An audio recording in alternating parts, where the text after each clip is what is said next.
Sudha sister எப்படி நினைக்கிறேன். இன்றைக்கி என்ன ரெசிபி பார்க்கலாங்க, வாங்க பார்க்கலாம். இன்றைக்கி பெங்காலி ஸ்வீட் மிஸ்டி தூய் பண்ண போகிறோம். வாங்க எப்படி செய்யணும் பார்க்கலாம். தயிர் நல்லா வடிகட்டி எடுத்துக்கணுங்க. அதோட தண்ணியெல்லாம் இப்படி கீழே இறங்கிடும். இந்த தண்ணி நமக்கு தேவையில்லைங்க.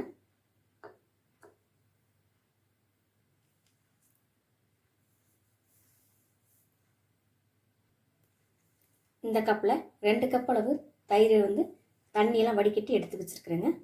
அடுத்து பார்க்கலாம். 1 கப் அளவு சர்க்கரை எடுத்துருக்குறேன். சர்க்கரையை கேரமல் பண்ணிக்கலாம்.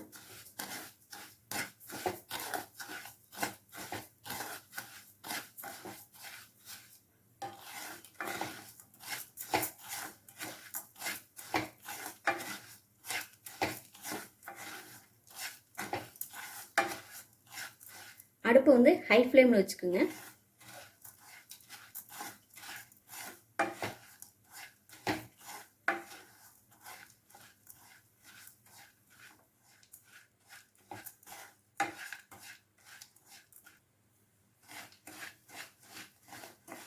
அடுப்பு லோ ஃப்ளேம் ஹை ஃப்ளேம் மாற்றி மாற்றி வச்சுக்கோங்க.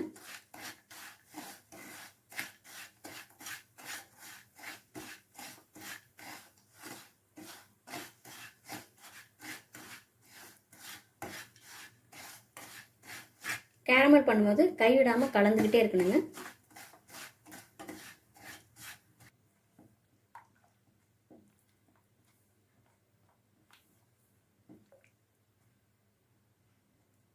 இப்போ இது கேரமல் ஆயிடுச்சுங்க. இப்போ கொஞ்சம் கொஞ்சமாக பால் சேர்த்துக்கலாம். 2 கப்பு தயிருக்கு 4 கப்பு பால். பால் சேர்க்கும் போது கொஞ்சம் கொஞ்சமாக சேர்த்துக்குங்க.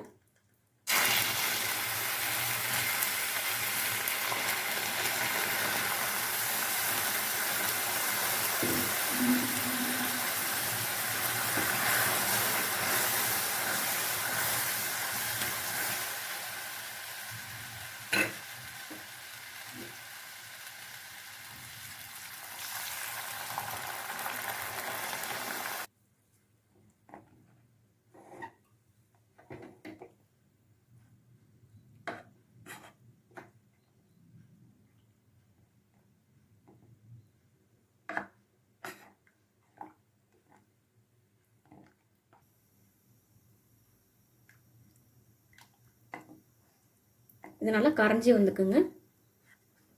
ஃபஸ்ட்டு பால் சேர்க்கும்போது பொங்கி வர சான்ஸ் இருக்குது. நீங்கள் ஃபஸ்ட் கொஞ்சமாக சேர்த்துக்குங்க பால்.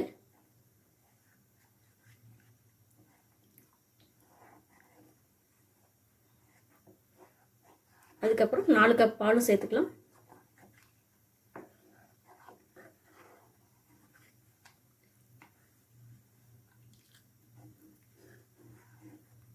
நாலு கப் பாலும் நான் சேர்த்துட்டேன். பால் நல்லா சுண்டி வரணுங்க. 3 கப் அளவுக்கு பால் நல்லா சுண்டி வரணும்.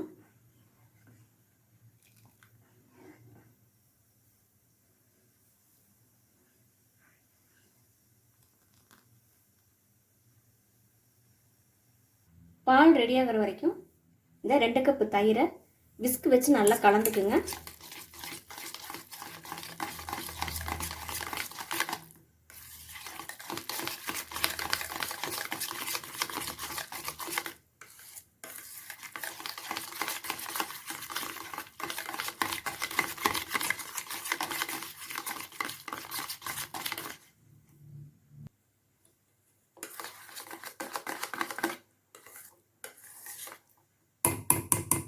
விஸ்க் வச்சு நல்லா தயிரை அடித்து எடுத்தாச்சுங்க.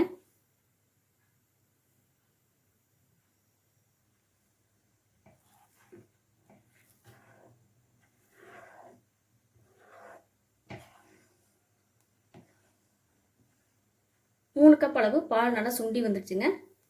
இதை அடுப்பு ஆஃப் பண்ணிடலாம். பால் நல்லா ஆறட்டும்.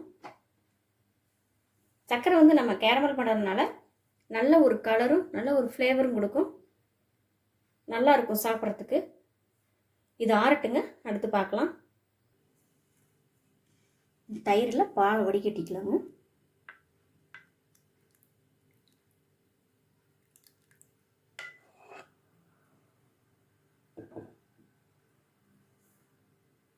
பால் ஆறிடுச்சுங்க. இப்போ தயிரில் சேர்த்துக்கலாம். இந்த பாலை விஸ்க் வச்சு நல்லா கலந்துக்குங்க.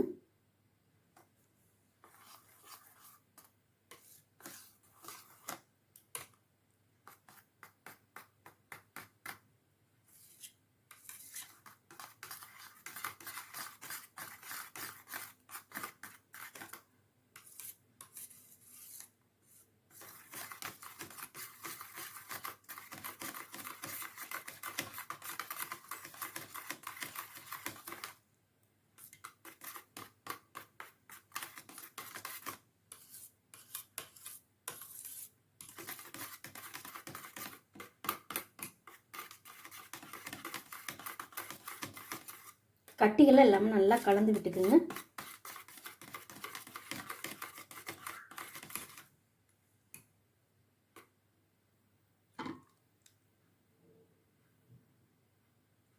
நம்ம தயிர் எடுக்கும்போது புளிக்காத தயிர் எடுத்துக்கணும்.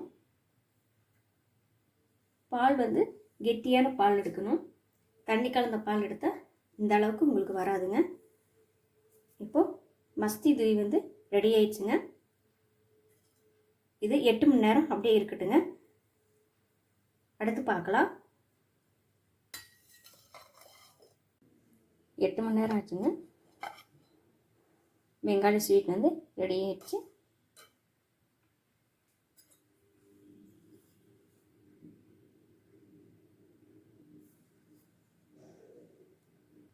சூப்பராக செம்ம டேஸ்டியாக இருக்கும். நீங்களும் செஞ்சு பார்த்துட்டு எப்படி இருக்குன்னு சொல்லுங்கள். சுதாஸ் ரெஸ்டாரண்ட் குக்கிங் சமையல் பார்த்ததுக்கு ரொம்ப நன்றிங்க.